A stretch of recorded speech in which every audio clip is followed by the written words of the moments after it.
이 새벽에 함께 말씀을 읽느라 참 수고하셨습니다. 오늘 말씀이 좀 긴데요. 오늘 말씀을 통해서도 우리에게 주어지는 하나님의 말씀의 은혜 가운데 나아가는 이 새벽 시간이 되시기를 간절히 바랍니다. 특별히 이사야서 56장 9절에서 12절까지는 타락한 이스라엘의 영적 지도자들의 모습에 대해서 지적하고 있는 이사야 선지자를 통해서 하나님께 지적하고 계시는 것을 보게 됩니다. 몰지각한 목자들이라는 제목으로 아마 성경을 보면 그렇게 제목이 붙어 있을 것입니다. 즉 타락한 이스라엘의 목자들, 그들에게는 어떤 특징이 있습니까? 10절 말씀을 보면 이스라엘의 파수꾼들은 맹인이다, 그리고 무지하다, 벙어리 개들이다, 짖지 못한다, 꿈꾸는 자들이고 누워있는 자들이, 여기서 꿈꾸는 자들이라는 것은 헛된 꿈, 허망한 꿈을 꾼다는 것이죠. 그리고 잠자기를 좋아하는 자들이다, 이렇게 이 타락한 지도자들에 대해서 이야기하고 있는 것을 보게 됩니다. 또 11절 말씀에 계속해서 보면 이 지도자들은 탐욕이 심하고 몰지각한 목자들이고 다 제 길로 돌아가서 사람마다 자기 이익만 구한다, 이렇게 기록해 놓고 있습니다.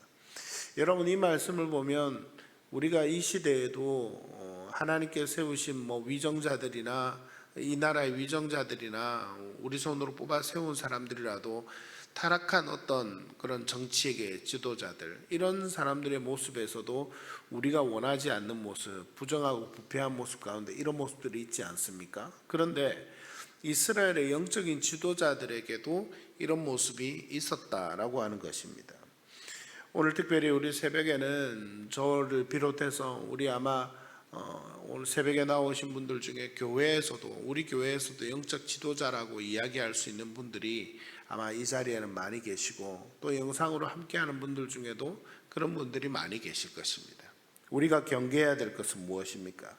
우리가 지도자들은 언제나 하나님 은혜 가운데 깨어있지 아니하고 말씀 가운데 하나님의 은혜로 살아가지 아니하면 우리가 이렇게 타락한 모습들에 처할 수도 있는 상황이 될 수 있다라는 것을 의미합니다.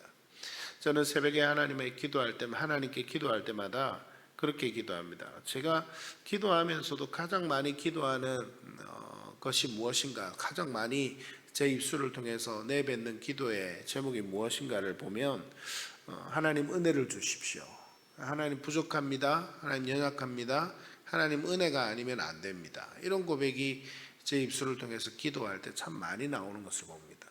우리가 먼저 고백해야 될 것, 우리가 하나님을 향해서 고백해야 될 것은 늘 겸손하게 깨어 하나님의 은혜만 의지하고, 하나님, 우리가 나태해지지 아니하고 게으르지 아니하고 은혜 가운데 나아가지 못하는 탐욕에 가득 차고 또 깨어있지 않아 자칫 하나님의 은혜로 살아간다 하면서 내 이익만 추구하고 내 편안함만 추구하고 그렇게 살아가는 것이 우리의 모습이 아닌가, 그렇게 생각을 해봅니다. 참 경계해야 될 모습이고 있어서는 안 될 모습입니다. 그러나 징계하는, 하나님의 은혜 가운데 나아가지 못하는 이스라엘 백성들의 영적 지도자들에게는 항상 이런 모습이 있었던 것을 우리는 보게 됩니다. 경계하시기를 바랍니다. 하나님의 은혜 가운데 우리의 모습에서 이스라엘 백성들의 지도자가 이랬으니 너희가 잘못해서 손가락질만 할 것이 아니라 우리의 모습 가운데서 날마다 이런 모습이 없도록 하나님의 은혜 가운데서 정말 깨어 기도할 수 있는 우리 모든 성도님들 되시기를 간절히 바랍니다. 57장 말씀 1절에서부터 13절 말씀은 57장을 승리작하면서 제목이 잘 붙어 있는 것을 봅니다. 우상숭배를 규탄하시다, 이런 제목이 붙어 있습니다. 즉 우상숭배에 대해서 말씀하고 있습니다. 이 우상숭배는 어떤 모습으로 나타나는가를 쭉 말씀을 통해서 말씀하시고 있는데, 의인의 죽음에 대해서 관심을 두는 자가 없다, 1절 2절 말씀에 보면 그렇게 말씀합니다. 당연합니다. 우상을 숭배하고 하나님을 멀리하는 자들이 의인이 죽든지 누가 죽든지 무슨 상관이 있겠습니까? 그래서 의인의 죽음에 관심이 없습니다. 그런데 2절 말씀을 한번 보십시오. 그들은 평안에 들어갔나니 바른 길로 가는 자들은 그들의 침상에서 편히 쉬리라.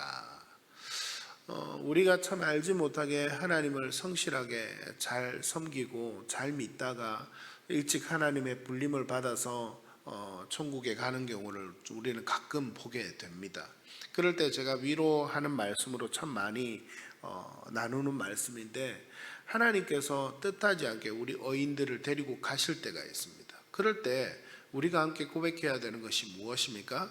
하나님께 정말 사랑하셔서 하나님께서 그들을 편히 쉬게 하기 위해서, 하나님이 그들의 침상에서 편히 쉬게 하시기 위해서 불러가셨다라고 하는 고백이 우리 마음 가운데 있어야 할 것입니다. 그런데 의인의 죽음에는 우상 숭배하는 자들은 아무런 관심도 없다라는 것을 1절 말씀에 말하고 있습니다. 그리고 희롱과 조소가 가득한 것을 봅니다. 3절 4절에 보십시오. 무당의 자식 간음자와 음녀의 자식들아 가까이 오라 말씀하시고, 4절에 보니 너희가 누구를 희롱하느냐, 누구를 향하여 입을 크게 벌리며 혀를 내미느냐, 너희는 패역한 자식 거짓의 후손이 아니냐.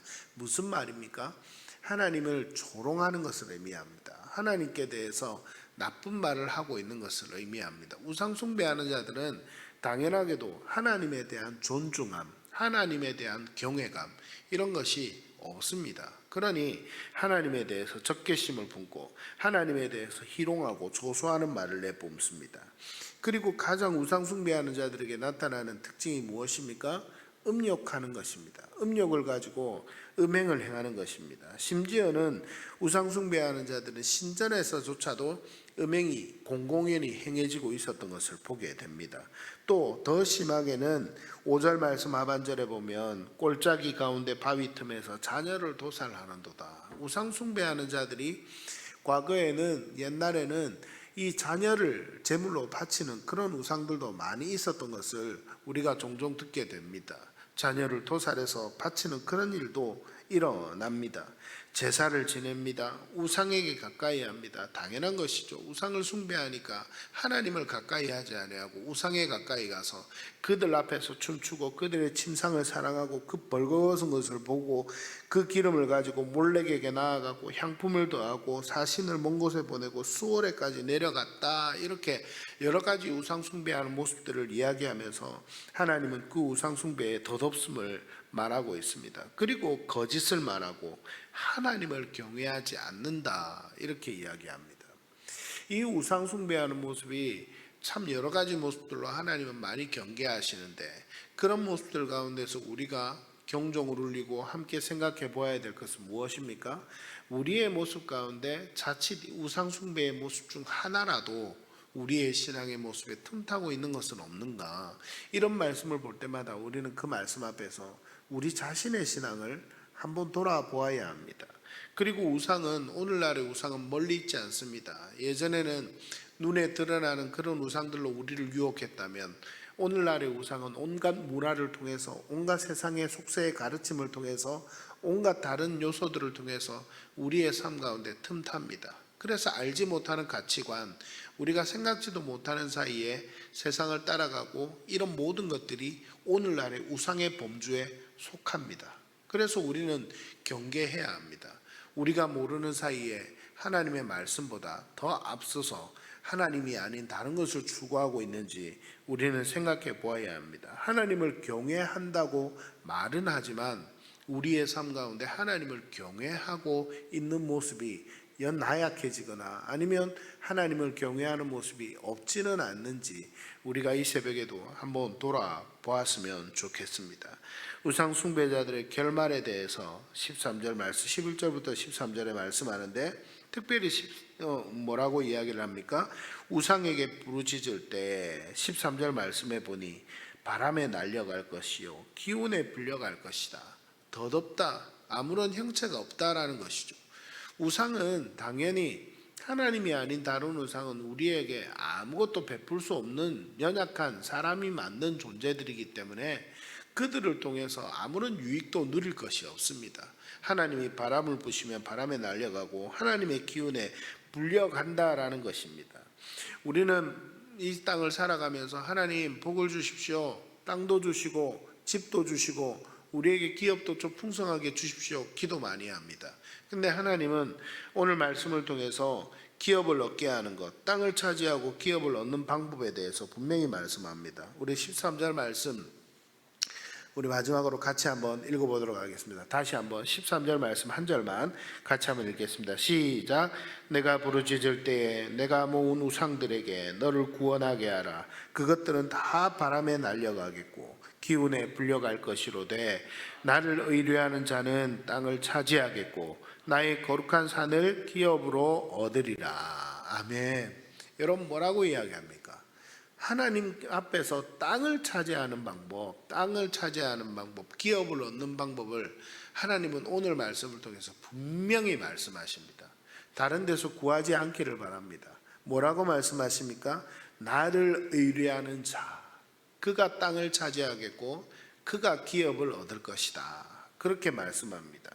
나를 찾는다는 것은 무슨 의미냐면 하나님을 의뢰한다는 것, 의뢰는 하나님께 도피한다, 하나님을 신뢰한다, 하나님께 소망을 가진다, 이런 의미가 있습니다. 즉 우리가 다른 곳에 비하고 다른 것에 소망을 두는 것이 아닙니다. 복권 이런 것을 사면서 거기에 소망을 두거나 아니면 다른 허탄한 것을 의지하거나 이런 데 우리의 소망이 있는 것이 아니라 누구에게 소망이 있다고요?